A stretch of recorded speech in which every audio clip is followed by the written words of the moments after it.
जय हिंद दोस्तों। चलिए शुरू करते हैं। आज का हम लोग का टॉपिक है मध्यकालीन इतिहास के बारे में पढ़ेंगे।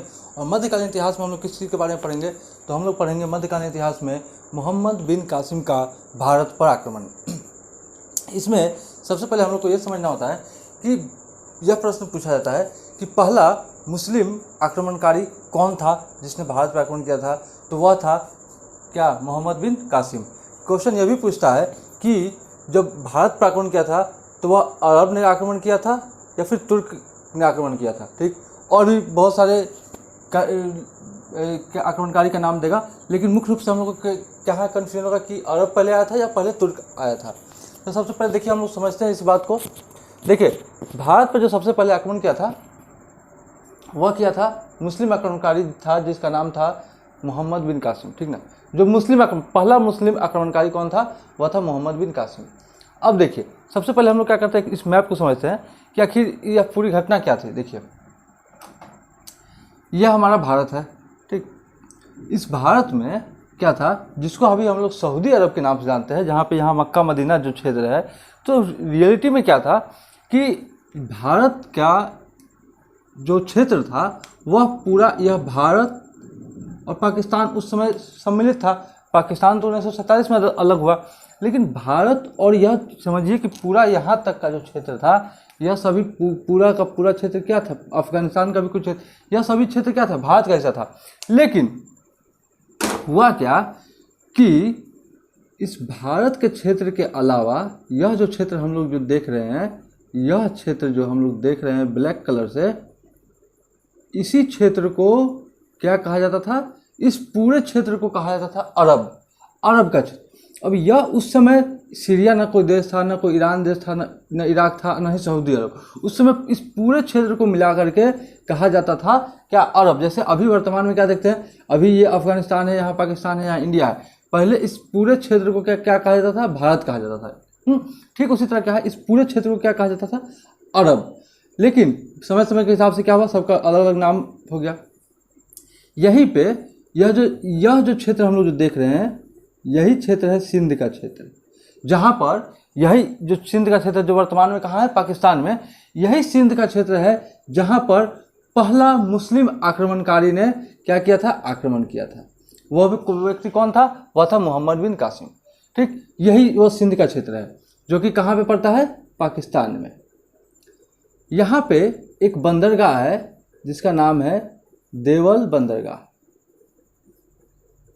ठीक, कहा जाता था कि यह जो अरबी लोग थे, मतलब अरबी जो मुसलमानी लोग थे, क्योंकि मुसलमान इस्लाम धर्म की शुरुआत कहाँ पे हुई, तो वह अरब से हुई। ठीक, मक्का मदीना का जो क्षेत्र है वहाँ से मुख्य रूप से शुरुआत हुई। वह यह पूरा जो हम लोग ब्लैक कलर से जो देख रहे हैं एरिया, यह पूरा क्षेत्र क्या, किस चीज़ का क्षेत्र था, यह मुस्लिम बहुल क्षेत्र था। यहाँ पे मुस्लिम लोग रहते थे। ठीक, और इसके इधर क्या था कि मुस्लिम लोग नहीं थे। लेकिन सबसे पहले कहा जाता है कि मुस्लिम लोग कहाँ देखा गया, तो सबसे पहले कहा जाता है कि मालाबार तट पे, यहीं पे मुस्लिमों को देखा गया। इसी मालाबार तट, केरल के क्षेत्र, यहाँ इस क्षेत्र को समझिए कि यहाँ पे क्या, किसको देखा गया, तो प्रथम मुस्लिम को देखा गया। तो कहने का मतलब है प्रथम मुस्लिम आखिर यहाँ देखा गया, तो किस आधार पर देखा गया, क्योंकि हम लोग जानते हैं कि शुरू से ही भारत कैसा रहा है, भारत क्या है कि भारत के साथ व्यापार होता रहा है शुरू से।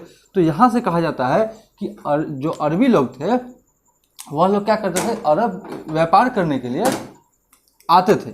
ठीक ना, व्यापार करने के लिए इस मार्ग से होते हुए यहाँ तक आते थे। इधर श्रीलंका, यहाँ पर भी तक की व्यापार वो लोग करते थे। तो जब व्यापार करने के लिए आते थे, तो जो सामान लेकर के जाते थे ना, तो बंदरगाह एक जगह ही होता है जहाँ पे इंसान ठहरता है। तो ये लोग जब जाते थे व्यापार करके, तो यहाँ कहा जाता था कि यहाँ पे उनके साथ क्या होता है, लूटपाट होता था। ठीक, अब देखिए, अब यह कहा गया कि जब यहाँ पे लूटपाट होती थी, तो इसी कारण क्या हुआ कि यह जो अरब के जो शासक थे उस समय उनका नाम था अल हजाज।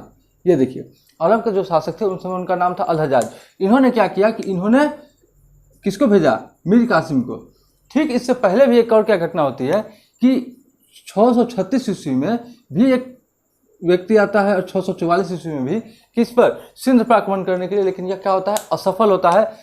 वो भी किसके, उमर के नेतृत्व में यह यहाँ पे आक्रमण होता है, लेकिन यह क्या होता है, असफल होता है। ठीक, मुख्य रूप से 712 ईस्वी में सफल आक्रमण होता है किसके द्वारा, मीर कासिम के द्वारा। मोहम्मद बिन कासिम के द्वारा क्या होता है, इस पर सफल आक्रमण होता है। और उस समय जिस समय आक्रमण होता है यहाँ पे सिंध पे, उस समय सिंध क्षेत्र के जो राजा थे उनका नाम था राजा दाहिर।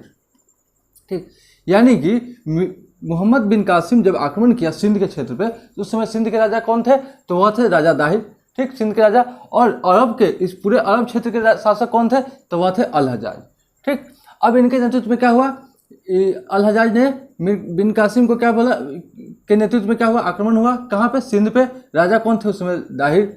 अब देखिए, तो इसी क्षेत्र के लेकर के जो कहा जाता है कि जो अरब लोग जो आए थे, जो मुस्लिम आए थे भारत सिंध के क्षेत्र पर आक्रमण करने के लिए, तो वह इसी क्षेत्र से आए थे, इसी क्षेत्र से देवल बंदरगाह की ओर आए थे और यहीं से क्या क्या सिंध पर आक्रमण किया था। अब देखिए, यहाँ पे था, यहाँ पे है, यहाँ पे एक वो है दर्रा। ठीक, तो यहाँ पे जो दर्रा है, उस दर्रा से कहा जाता है कि यहाँ से, इस दर्रे से नहीं आए थे, जिसको हम लोग जानते हैं खैबर दर्रा। ठीक ना, इस खैबर दर्रा से, हिंदू कुश पर्वत श्रेणी पे है खैबर दर्रा, इस दर्रे से नहीं आए थे। इस दर्रे से आर्य लोग आए थे, सिकंदर आया था। लेकिन जो अरब लोग आए थे वह इसी समुद्र के किनारे से देवल बंदरगाह से आए थे सिंध पे आक्रमण करने के लिए। ठीक, जैसे देखिए इस मैप से हम लोग समझ लेते हैं। देखिए इस मैप पे हम लोग समझ लेते हैं। देखिए यह है भारत। ठीक, ये भारत है, और इस भारत के बाद ये भारत है, यहाँ सऊदी अरब है, ईरान है, इराक है, अफगानिस्तान है, पाकिस्तान। ये रहा, यहाँ पे रहा सिंध का क्षेत्र।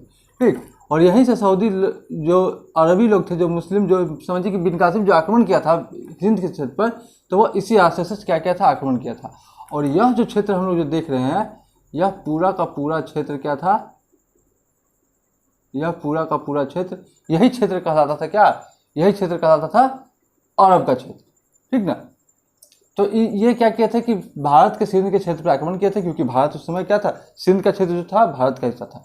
ठीक, तो इसी आधार पर यह कहा जाता है कि भारत पर सबसे पहले आक्रमण किसने किया था, तो भारत पर सबसे पहले आक्रमण मुस्लिम आक्रमणकारी कौन था, तो वह था मोहम्मद बिन कासिम। अब चलिए मुख्य पॉइंट पे हम लोग चलते हैं। देखिए मुस्लिम आक्रमणकारी में क्या था, मोहम्मद बिन कासिम क्या था, और अरब का था। ठीक, उसके बाद आया था कौन, मोहम्मद गजनबी, उसके बाद आया मोहम्मद गौरी।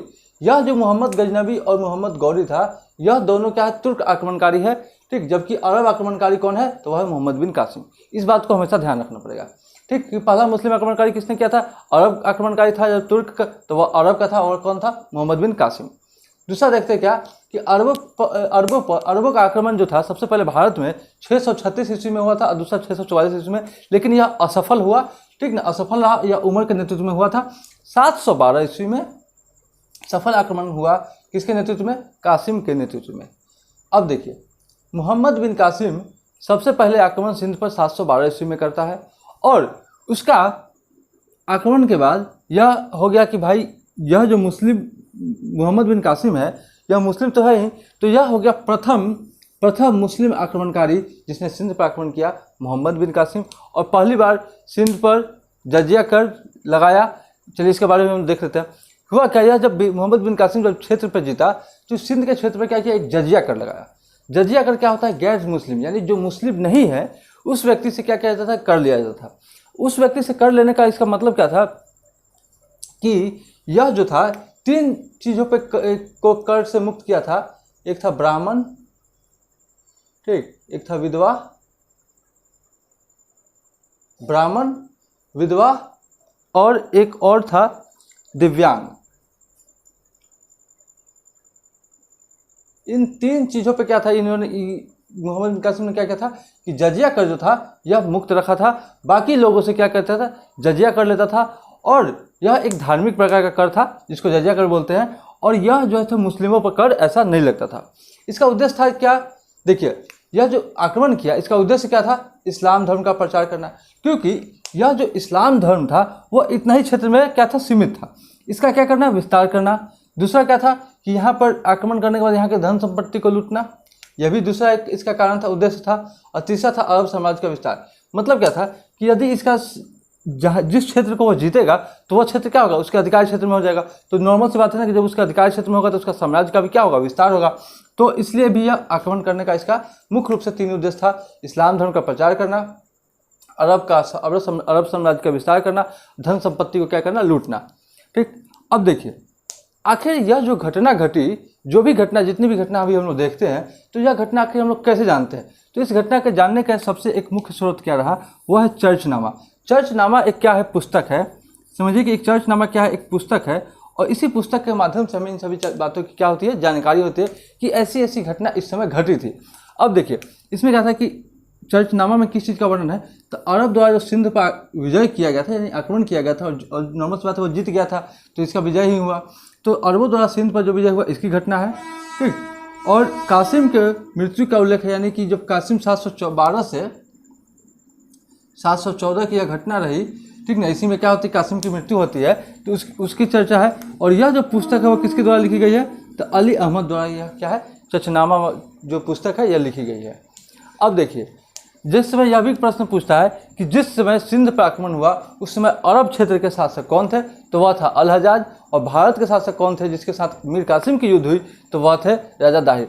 नॉर्मल सी बात है ना कि कोई भी सेना, कोई भी व्यक्ति अगर आएगा आक्रमण करने के लिए, तो जो क्षेत्र का शासक होगा युद्ध उसी के साथ होगा। तो अल हज्जाज क्या था, अरब का शासक था, और इसके आदेश पर ही कासिम क्या था, भारत आया था। ठीक, राजा दाहिर क्या था, जो ब्लैक कलर से हमने जो लाइन खिंचाई, यह जो क्षेत्र है यह क्या है, सिंध का क्षेत्र। तो इस सिंध के क्षेत्र का क्या था, शासक कौन था, राजा दाहिर। सिंध राज्य का तत्कालीन शासक था राजा दाहिर। कासिम और दाहिर के मध्य सिंध में क्या होता है, युद्ध होता है यहीं पे, क्योंकि यहाँ से मीर कासिम जाता है सिंध का शासक, तो क्योंकि दूसरे के क्षेत्र में कोई आएगा तो युद्ध होगा ही। अब देखिए यह भी कहा जाता है कि अरब लोग जब भारत पर आक्रमण किया और भारत पर जब विजय प्राप्त कर लिया, तो उसकी क्या है कि अरब वासियों की कुछ देन रही। ठीक, जो चीज़ हम लोगों ने क्या क्या सीखा, कुछ जाना, वह चीज़ें क्या रही उसके बारे में हम देखते हैं। अरबों की क्या देन रही, तो अरबों का देख लीजिए कि सबसे पहले भारत में क्या होता है, इस्लाम का आगमन होता है।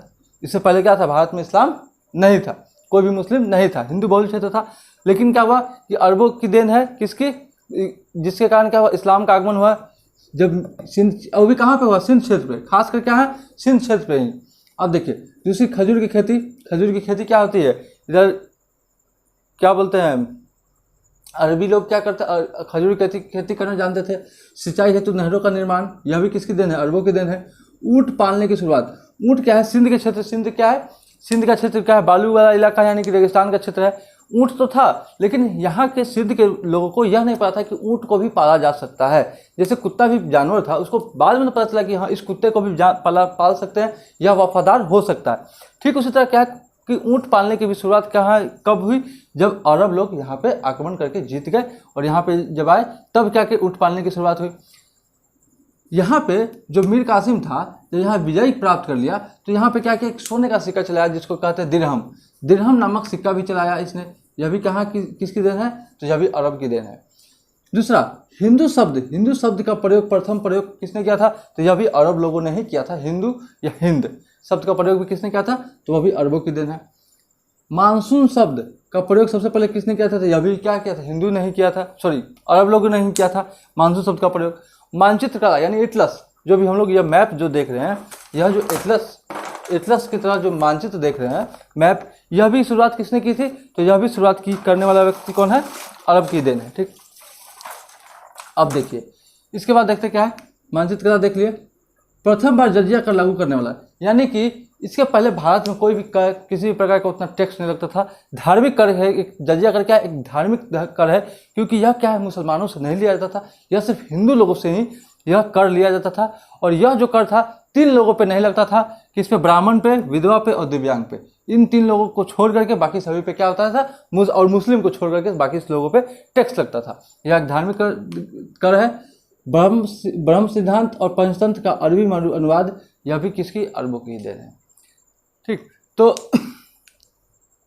बेसिकली इस मैप के माध्यम से हम लोग को बस यही समझना था कि यह जो क्षेत्र है, यह पूरा का पूरा क्षेत्र किसका है, तो यह पूरा का पूरा क्षेत्र अरब क्षेत्र था। सऊदी अरब नाम का कोई क्षेत्र नहीं था, सिर्फ अरब क्षेत्र था। बाद में इसका नाम सऊदी अरब करते हैं। यहीं पे मक्का मदीना यहीं पे है। ठीक, तो आई होप कि इतना कुछ समझ में आया होगा। चलिए आज के लिए इतना ही, फिर मिलते हैं अगले क्लास में, तब तक के लिए जय हिंद।